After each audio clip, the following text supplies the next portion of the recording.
I've just checked. Okay, So, great. All right. um, Okay. Go. welcome to everyone that's watching. Thanks for joining us on my first live expert interview. I'm joined this morning by the lovely Michelle Deroubaix of Nurtured Nurses Flourish. Michelle is a mentor and coach. She coaches nurses to flourish in nursing and in healthcare. Michelle has 41 years of clinical experience, specializing in emergency nursing and cardiology.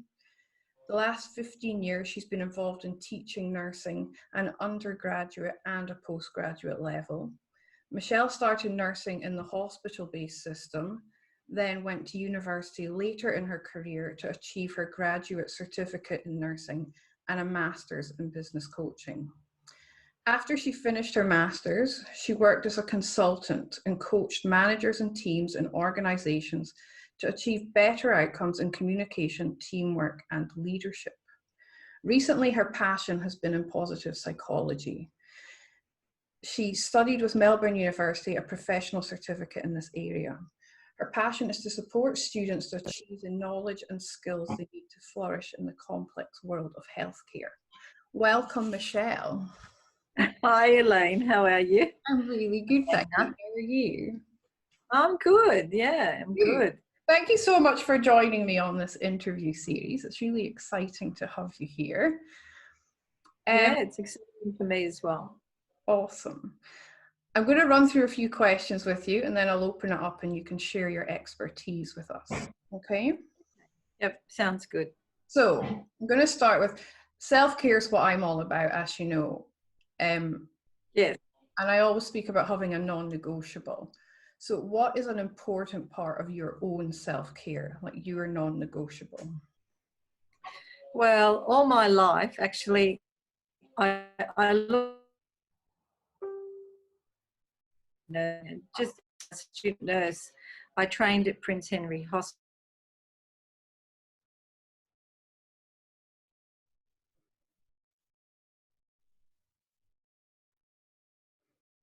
Size. It's a struggle now.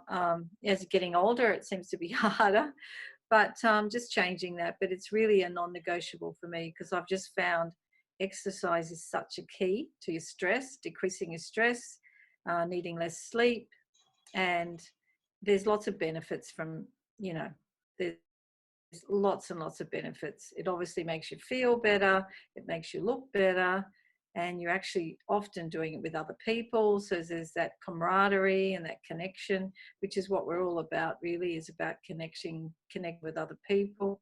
You're in the big, wide outdoor world. And even today, I went for a walk with my family, social distancing, of course, but every day we're walking through this time, and it's really great. It's fantastic. Makes you just feel amazing.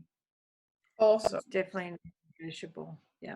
Yeah, exercise is very important. Sorry, the beginning of that, when you were speaking, it dropped out, I think. I don't think the internet connection's very good at the moment, but we're back. Oh, okay. So that's okay. Yeah, it's a bit of a struggle, I think. Everyone's utilising it at the moment, so. Okay. Yeah, my model of self-care breaks it down into 5 different aspects: the mental, emotional, physical, spiritual, and indulgent parts of our self-care. What is your idea of indulgent self-care? Well, I always feel very indulgent if I go to the day spa. And I started doing that probably about 15 years ago. And I felt really guilty about going. It was really expensive, and I'd only go twice a year because it is expensive. But when I went, I just felt the benefits for like 2 or 3 months afterwards, because you get into that mindset where you actually have to relax. You've got no choice. So I really started doing more of that. And then I took my girls with me, and I took some friends with me one time. We went for the whole day. And I feel that's very indulgent at the beginning, but then I just feel it's really important to give yourself something. I think we find it hard as women, as nurses, to give ourselves that. And I don't think we should feel bad about it. So now I just go and really enjoy it. And I think it's my gift to myself. Yeah. That's beautiful. And you're getting that gorgeous connection with your family and your friends while you're there and experiencing it together. So, yeah, Yeah. awesome. Again, yeah. Connection. Amazing. Yeah, definitely. It's what we're all about as humans. We need connection. It certainly is. Yeah. Um, who or what inspires you to be the best version of yourself? Well, I do have two daughters, so I feel that I'm a role model for them. And over the years, life can give you the curveballs, and as you're growing up as a mother, and really you're sort of finding it hard at times with what to do when you're looking after your kids, and how to give them a good example. And I've just felt that they look up to me because they've seen me change and develop and make some tough decisions at times. I think that allows them to do the same. And a lot of the literature on leadership says that if the leader um, shows that they're vulnerable and shows that they're happy to change, other people feel that it's not so difficult for them to do that. I also, bring that into when I'm teaching. Obviously, I'm a very experienced nurse now, and I always feel that I'm in the classroom, I'm their leader. So, and when I'm, taking them to clinical placement, things like that, what I do as a nurse, they're watching all the time. So, giving that best example is so important for them to then see what a very experienced and what a good nurse is. I must say, being in the old school of nursing, there was a lot of caring and kindness given to patients, and we did have a lot more time, I must say. But even recently, the students I've had on prac said that they'll never forget how they saw me nurse and how caring and kind I was to the patient. So I think as a nurse and as a mother, that inspires me to be the best I can be. Yeah. Yeah, that's beautiful. And as you said, showing that vulnerability, it does show Yeah. strength in a leader, definitely. Yeah. Yeah. What you work with the students, I know that. Yeah. I'm throwing an extra question here. What would you suggest or advice what's any advice you would give to students and new grads who've just qualified and now they're faced with this pandemic that's going on?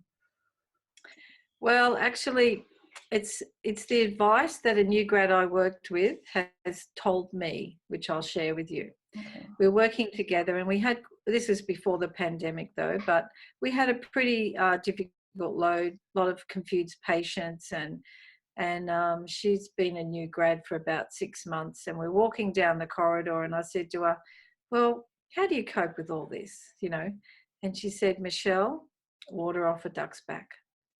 She said, I just let it roll off. And I said, well, who told you that? Where'd you get that from? I was just amazed that at her age, she was being able to be resilient and let things just flow off her. And she said, my grandfather told me a long time ago. And I said, well, isn't that great advice? I said, because you can't take things personally. And particularly in the pandemic, we're all very strung up. We're all really stressed about whether we're going to keep our jobs or not, and how we're going to look after our family and even just ourselves. And I think the greatest advice was, don't take anything personally, let it go like a water off the duck's back. Yeah, that's awesome, because it is that fight or flight response is activated in everyone right now, and we just have to be compassionate towards ourselves and others, don't we? And realize that they're probably stressed and working, acting out of character. So yeah, awesome advice. Yeah. So now I'm going to ask you to share your expertise and how you would encourage people to look after themselves during this time. I believe you've got some Okay, slides to well, share with us. I guess I'm not so much into meditation and yoga and mindfulness, but I feel that there's quite a few skills you can learn that can decrease your stress. I guess that's where I'm coming from. Obviously, the mindfulness is really important. And I think when we think of not taking things personally, that's definitely about the moment. Yeah. But some tips to me is not buying into drama.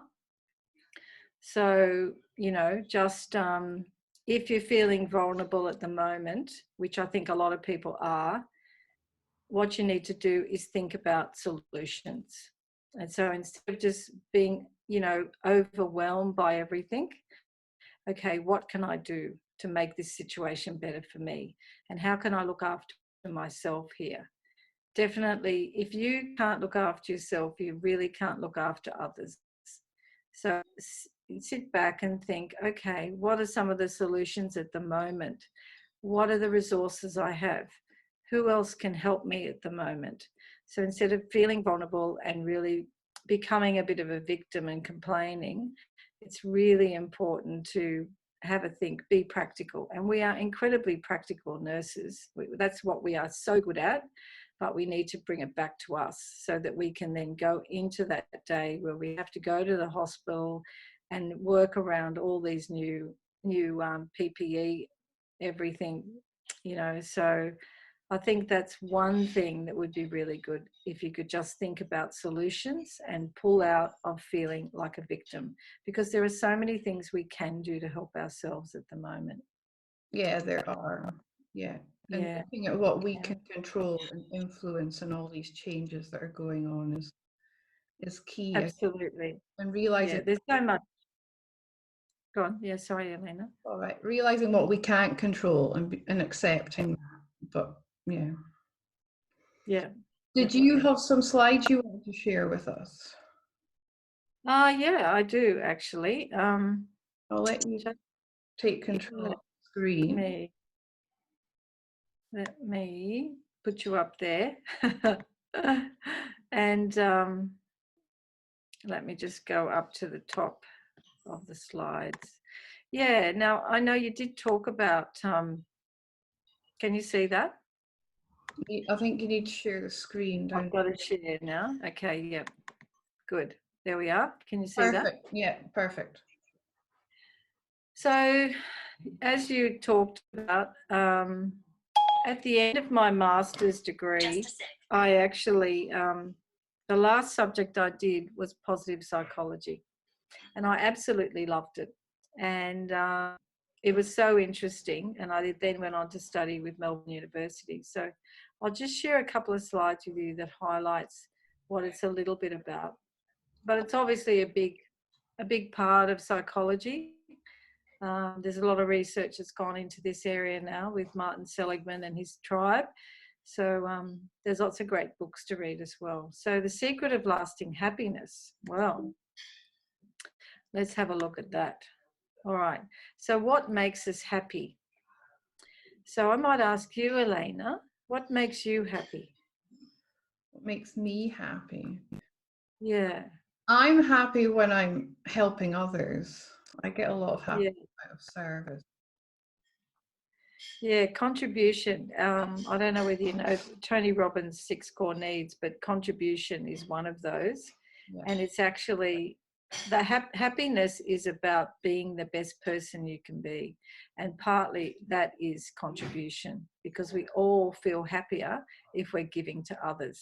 When we're only giving to ourselves, which is really important, it's not a waste of time at all, but we can focus too much on ourselves, and then we get into the negative thinking. So when we are giving to others, it's really great. So basically, I just want to show you that, I don't know whether you can see that car there on my slide. Can you? Yes, yeah. Okay. That was a car, sports car I bought when I was having a bit of a midlife crisis, and I thought it would make me happy. And it did. Absolutely, it did make me happy for about a year. I used to walk out and see that car and I go, oh my God, that's amazing. But after a while, I didn't even put the roof down anymore. The boot was too small. I couldn't fit the girls in the back. And basically it gave me some happiness, but not long-term happiness. So we think that the things we buy at times give us happiness, but they don't. They do, but they don't last. Looking younger, actually, once we've had plastic surgery or just made ourselves look younger in some way, it's again short-term happiness. And they've found that people who have plastic surgery keep going back for more, because the positive energy that it gives you wears off after a while. They actually say that more money doesn't make you happy. The wealthiest people in the world, the people that work for them, are only 9% happier than they are, because they have to worry about what they do with their money, who's wanting to take it from them, and all the things of trying to keep their money to themselves. I'm sure there's a lot of people would like to push the boundary with that and see if it does work. But basically, what happens is when more money makes a difference is if someone is destitute and they suddenly start to earn a wage. That's when money makes a difference. But really, you get a certain amount of money, and that's it. It lasts for a short time, and then you're looking for more. There's this thing called the happiness quotient, and basically 50% of our happiness is from our parents. So unfortunately, if you've had negative parents, like I did, critical medical parents, that's where half of your happiness, and it's a bit like a set point, you'll go back to that when you've tried lots of strategies. 10% is from things that actually happen to you. So say you have a car accident or you get a chronic illness, after a while, you'll get used to it. It's called hedonistic adjustment, and you'll go back to being that 50%, that part of this quotient of where you are. The good thing is, though, this 40% can be challenged and can be changed. So it's doing things like acts of kindness. It's looking after yourself. It's looking after your family. It's having good relationships with other people. Actually, the happiest people are people who have good relationships, who socialize a lot, and are also happy to be on their own as well. So we think that all the other things are going to make us happy. And yes, of course, it's lovely to have a nice home and a nice car. But think about it yourself. When you're doing your best and being the best person you can be, and you're continually learning, this is what is our path to happiness and relating to people in your life who are positive. So this is really interesting. Hedonistic adaptation is we have these rising aspirations all the time. We're trying to improve ourselves, and we have social comparison. And if we keep on this treadmill of just what we're doing is supplementing that happiness all the time with the things, okay? So basically, how do we flaunt the hedonistic adaptation? What helps? There's a couple of things which are really simple. Expressing gratitude, boosting self-worth and self-esteem, helps people cope with stress and trauma, and it dissolves negative feelings. So being grateful, it's particularly at the moment of the things that we have. I mean, I'm very grateful at the moment. I'm staying with my daughter and with my partner, and we're just enjoying being together. We're actually going to do a quilt. I haven't sewed for ages, and we're making a quilt this weekend. Now, if we hadn't, weren't, forced to stay at home, I probably wouldn't have taken the time to do it. So there's lots of positive things that are coming out of this situation as well. The other thing is practicing positive thinking. And I know that's not always easy and it sounds very glib, but we can change our thinking. And this is what I'm all about, is changing our perspective. So this is where you come in, Elaina, meditation and yoga, smiling, surrounding yourself with positive people, helping someone as giving people your help and your kindness is so important to our own positive thinking and positive health. No one is perfect. So let's just move forward. If we make a mistake, don't beat ourselves up. we're just all human beings, and we're all trying to do our best with the information that we have. Singing is good. I love dancing. I do sing as well. Sometimes I sing to the patients. One time I was singing to these three guys in a three-bedded room, and they said to me, "Sister, I think you better give me the keys because you've been in the drug cupboard." So, I mean, you can have fun at work, do silly things. I love to sing and I love to dance. So that makes me feel happy. So the takeaway message is you can influence your happiness quotient. Use gratitude and positive thinking.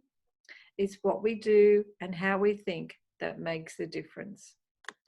So guys, happiness depends on ourselves and what we do. That's beautiful. Thank you so much for sharing that, Michelle. Okay. I love to see you dance too. I work in PACU, so we often have music on really quietly, but I tend to start singing along, and my voice is not the best. I recently had a patient say to me, "Can you please stop singing?" Yeah. The whole place erupted in laughter because my colleagues are always like, "Elaina, you're such a bad singer." But I sing anyway because I'm like, do you know what? I'm happy. I'm like, that's why I'm singing. I'm happy. I'm happy at my job. So it makes you feel good too to sing. Yeah, It's lovely. Yeah. Yeah. But yeah, it was a funny moment. So Very good. well, thank you so much for sharing that with us. And I think it's so true. We sometimes externalize our happiness and put it on other objects and say, "I'll be happy when," where we need to be happy now, and those things are just supplementing our happiness. They're not the object of our happiness, if that makes sense. Like what you were saying in the car, you know. Yeah, it's nice to have these things, but our happiness can't depend on having them. It's no good. It's a lot of people are lonely. They have big homes and they have beautiful cars and they go overseas, but they're very lonely because people are what make us happy and being the best person we can be. Yeah, definitely. Well, thank you so much for sharing your expertise with us. It's been lovely. No worries. This morning. Enjoy your weekend. Yeah, thank you. And you too. Have a lovely Easter. You too. And I look forward to chatting to you soon, Michelle. Okay. Thanks. Bye. See ya. Bye. Right. I think I've stopped the live stream. Stopped it? That was awesome. Thank you. I think that went well.